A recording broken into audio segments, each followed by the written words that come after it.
मंदराचल पर्वत और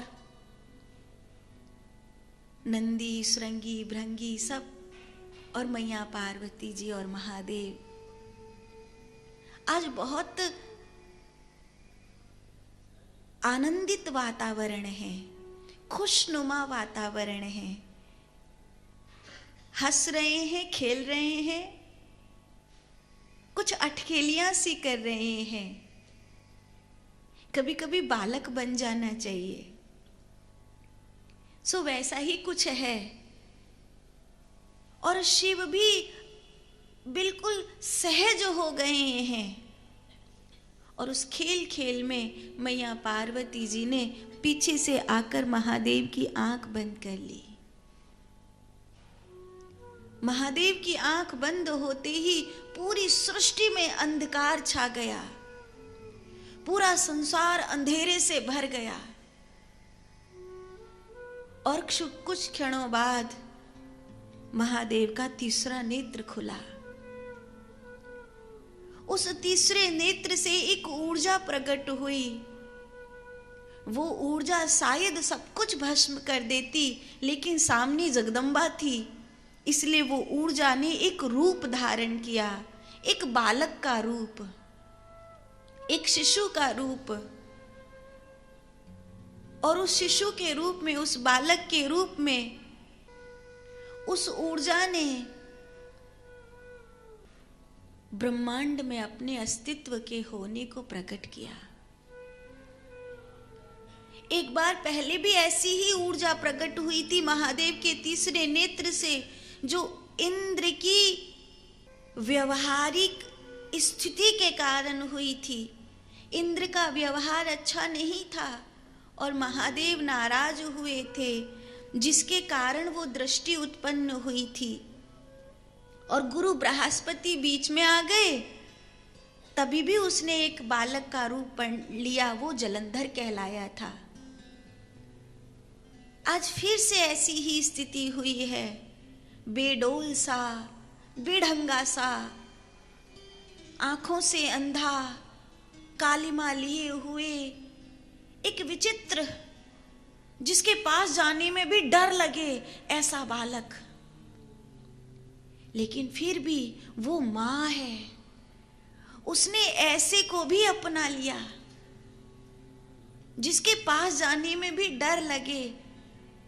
जगदम्बा ने उसको भी अपना लिया। उन्हीं दिनों दो दैत्य धरती पर जन्मे, हिरणाक्ष और हिरण्यकश्यपु। एतौ तौ पार्षदौ मह्यं जयो विजयो एव च क्रदर्थी कृतमां युद्धा ब्रह्यकातामतिक्रमम। इन्होंने, ये जय और विजय नाम के भगवान के दो पार्षद थे। इन्होंने सनत कुमारों को नारायण के दर्शन से रोका। यथा व्यवहार तथा गुण, यथा गुण तथा गति ही, तो वो राक्षस हुए। दिति के गर्भ से इनका जन्म हुआ। एषा घोरतमा बेला घोरानां घोरदर्शिना चरन्ति यस्य भूतानि भूतेशानुचराम्यहम्। हम कुछ नहीं मानते, हम ये सब बिलीव नहीं करते, ऐसा। तुम, ये बिजली का बोर्ड है, तुम मानो नहीं मानो, पर तुम अगर इसमें उंगली फंसाओगे तो तुम्हें करंट लगेगा। अगर इसमें बिजली, और तुम मानते हो कि बोर्ड में बिजली आ रही, बट बोर्ड में बिजली नहीं है, तो तुम कितना भी प्लग लगाओ, कुछ तो होने वाला नहीं है। तुम्हारे मानने से नहीं होता है ना, जो है वो तो है ही। हम बिलीव नहीं करते जी, मत करो। तुम्हारी बिलीव ना करने से वो थोड़ी हट जाता है। शुतुरमुर्ग अपनी आंख बंद करके मुंडी जमीन में घुसा लेता है, तो इसका मतलब ये थोड़ी है कि शिकारी चला गया। कबूतर भी अपनी आंख बंद कर लेता है कि बिल्ली चली गई, पर इसका मतलब ये थोड़ी कि बिल्ली चली गई। हम नहीं मानते, मत मानो भाई। काश मान लेते तो बड़ी मुसीबतें छोटी सी ठोकर में निकल जाती। जिंदगी थोड़ी सी सुधर जाती, सफल हो जाती। याद रहे, मनुष्य कभी पहाड़ों से ठोकर नहीं खाता है, पत्थरों से ठोकर खाता है। जहां तुम बेहोश होते हो, जहां तुम अपने अहंकार में होते हो, वहीं तुम गिरते हो, और कहीं नहीं गिरते। बड़ी बड़ी मुसीबतों से नहीं हारते हो तुम अपनी नादानी की वजह से हारते हो, अपनी मूर्खता की वजह से हारते हो। तो ये संध्या काल का समय था और दिति ने असुर बालकों को आवाहित किया। असुर, वो ऐसे असुर, हिरणाक्ष और हिरण्यकश्यपु, इन्होंने पूरी धरती को घेर लिया। मेरे भाई हिरण्यकश्यपु को ब्रह्मा जी से वरदान मिला है। मैं भी चाहता हूं, मेरे भाग्य में संतान नहीं है, मेरे भाई हिरण्यकश्यपु को प्रहलाद जैसा पुत्र मिला है, मैं शिव का अंश चाहता हूं अपने घर में। महादेव ने हिरणाक्ष से कहा, ये बालक मेरा ही अंश है, इसे ले जा। हिरणाक्ष उस अंधे बालक को अपने घर ले आया और वो भयानक असुर बना, जिसका नाम अंधक हुआ।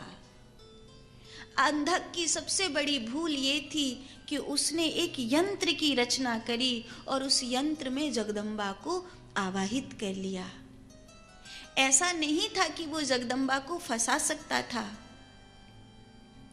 उसमें ना इतनी ऊर्जा थी, ना उसके यंत्र में इतनी ताकत थी, ना कोई उसमें कोई ऐसा बल था। लेकिन जगदम्बा के मन में मातृत्व का भाव था कि वो मेरे शिव का अंश है, और वो सहज चली गई। अंधक की भूल ये है कि वो माँ को माँ की तरह नहीं, एक सुंदर स्त्री की तरह देख रहा है।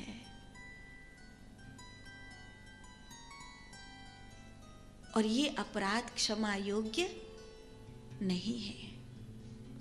संबंध की मर्यादा बनी रहनी चाहिए।